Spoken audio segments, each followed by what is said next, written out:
हम मुल्क से बाहर नहीं जाएंगे, हमने कोई एनआरओ नहीं किया हुआ, पकड़ा गया। ये क्लिबरी फॉन्ट हमारा नहीं है, पकड़ा गया। ये कतरी खत, पकड़ा गया। आपके तो एक से एक झूठ बोला है आपने। शाह साहब, ये अभी बात की गई कि जी डिक्टेशन बिल्कुल हम नहीं लेंगे, किसी भी तरह से अवान फैसला करेगा। साथ ही साथ वज़ीर आज़म साहब ने खिताब में ये भी कहा कि कमेटी वो बनाने के लिए और बातचीत के लिए दरवाजे खुले हैं। तो सर, कोई कमेटी बातचीत की कोई बात आपकी हो रही है सर? देखिए, बात तो ये है, डिक्टेशन देने का या लेने का सवाल नहीं है। सवाल ये है, मुल्क एक मुश्किल में फंसा हुआ है, इसको बाहर कैसे निकालना है। ठीक, हमारी राय में, हमारी दानिश में वाहिद तरीका मुल्क को खबर से निकालने का है शफाफ और नए इंतखाबात।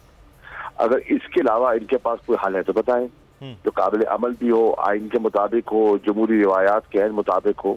नहीं है। अब उसके लिए हम इनसे कह रहे हैं कि हम बैठने को तैयार हैं, बात करने को तैयार हैं।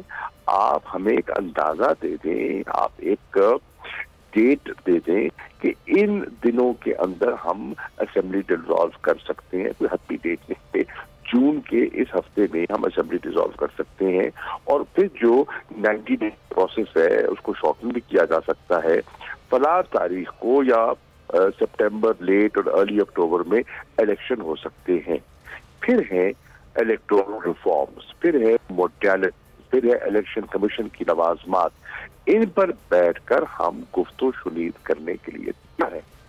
पीटीआई ने अपने 3 साहिबान को नामजद कर दिया था, जिसमें मैं हूँ, जिसमें सद उमर साहब हैं और जिसमें खटक साहब हैं। ठीक, हम पीटीआई की नुमाइंदगी और गुफ्तगू करने के लिए तैयार थे और कल हमने बात भी की। और हमने बात क्या की? हमने बात ये की, जब इन्होंने कहा कि आए बैठ के कोई रास्ता निकालते हैं, तो हमने बात ये की कि इस मार्च को हम पुरअमन रखना चाहते हैं, हम तशद्दुद नहीं चाहते, तसादुम की सियासत हमारी सियासत नहीं है। चुनाचे आप कंटेनर हटा दें और जो हमारे लोग गिरफ्तार हैं उनको रिहा कर दें और हम पुरअमन रहेंगे। सही। इस एक तोकाती एजेंडे पर हमने इनके साथ बात तय की और हम सुप्रीम कोर्ट गए, जो कि हमारा अपनी कानूनी हक था। सुप्रीम कोर्ट ने ऑर्डर्स दिए, इन्होंने उसके बावजूद कंटेनर नहीं उठाए, इन्होंने गिरफ्तारियां जारी रखी। आपने देखा उमर अयूब खान, पेटी मिनिस्टर MNA, आपने टेलीविजन पे मनाजिर देखे, उन पे जो तशद्दुद किया गया, जो लाठीचार्ज किया। कल रात मैंने उनको देखा, जिस हालत में वो कंटेनर में आए, मैं देख के परेशान हो गया।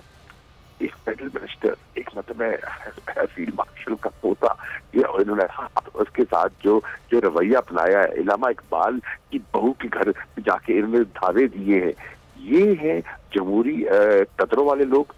हम बिल्कुल अपना मौके पर कायम है। हर रीजनेबल बात पर हम आएंगे। डिक्टेशन आपने नहीं लेनी। आप तो कौन से झूठ बोलते रहे हैं? आपने कौन सा झूठ आपका नहीं पकड़ा गया? हम मुल्क से बाहर नहीं जाएंगे, हमने कोई एनआरओ नहीं किया हुआ, पकड़ा गया। ये क्लिबरी फॉन्ट हमारा नहीं है, पकड़ा गया। ये कतरी खत, पकड़ा गया। आपके तो एक से एक झूठ बोला है आपने और कौन से फरेब किया है और लोग आपको पहचान गए हैं। इसलिए आप पर तो एतमाद का एक बहुत बड़ा सवालिया निशान है। लेकिन इसके बावजूद हम नेशनल इंटरेस्ट पे गुफ्तगू शुरू करने के लिए तैयार है on A 1 point agenda, free, fair, credible elections. सही। अच्छा शाह साहब, 6 दिन का जो वक्त इसी बातचीत के तनाजुर के बाद दिया गया है कि 6 दिन का वक्त है, अनाउंस कर दिया जाए जून के आगाज में। 6 दिन का हमने इसलिए दिया है कि सुप्रीम कोर्ट ऑफ पाकिस्तान ने कल एक फैसला किया, हम उनके शुक्रगुजार हैं कि ये इनका आईनी हक है। कंटेनराइजेशन नहीं होनी चाहिए, गिरफ्तारियां नहीं होनी चाहिए अगर हम रुख-ए-अमन पैदा नहीं कर रहे। ठीक, एक और हम समझते हैं कि जो इन्होंने जलगा की, उनको मजीद नोटिस देना चाहिए था, जो घरों को पलांगा, जो लोगों के साथ ज्यादती की।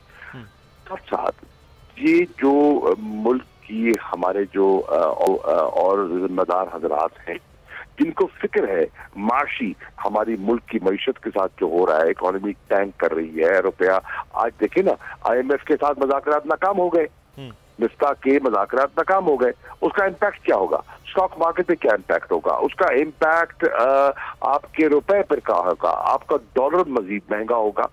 आपकी इकोनॉमी मजीद प्रेशर में आएगी। ये कोई हल तो नहीं है।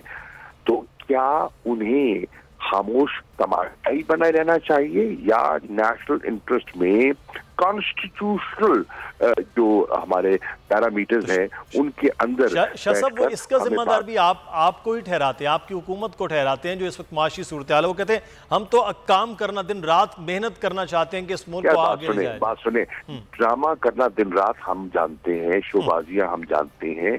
हम कह रहे हैं ये नौबत आइए इस पे हम बहस कर लेते हैं। जब हम गए और इकोनॉमिक इंडिकेटर्स क्या थे, फॉरेक्स रिजर्व्स कितने थे, डॉलर रुपी पैरिटी क्या थी, रेमिटेंस की क्या सूरत हाल थी, एक्सपोर्ट्स क्या थी, लार्ज स्केल मैन्युफैक्चरिंग कितनी थी, एग्रीकल्चर सेक्टर की नौयत क्या थी, ठीक है ना। ये सारी चीजें आपके सामने हैं। और जब से आप आए हैं तो तकरीबन 8 हफ्ते हो गए हैं। आप बताएं इन 8 हफ्तों में क्या हुआ, आप कहाँ पहुंचे, आप कहाँ खड़े, बातें करते हैं। जो हम विरासत में इन्होंने इकोनॉमी दी, जबाली का हम शिकार थे, 30 अरब बिलियन डॉलर का हमें होल दिया, एक इकोनॉमिक डेफिसिट दिया, एक फिस्कल डेफिसिट दिया, जो हमने मुश्किल फैसले में, कोविड कंडीशंस के फैसलों में हमने इनको पूरा किया। इकोनॉमी का पट्टा तो ये बिठा के गए हैं 40। आज आपकी जो इकोनॉमिक प्रॉब्लम्स है वो स्ट्रक्चरल प्रॉब्लम्स है। स्ट्रक्चरल प्रॉब्लम्स 3 साल में आए हैं या इन दोनों हुकूमतों के, इन दोनों फैमिलीज की जिम्मेदारी है जिन्होंने मुल्क को इस नहज पर लेकर आए हैं। ये हैं इस मुल्क को यहाँ पहुंचाने वाले, ये हैं इस मुल्क का खजाना का खाली करने वाले, मुल्क को कंगाल करने वाले। सब्सक्राइब करें और बेल दबाएं ताकि कोई खबर रह न जाए।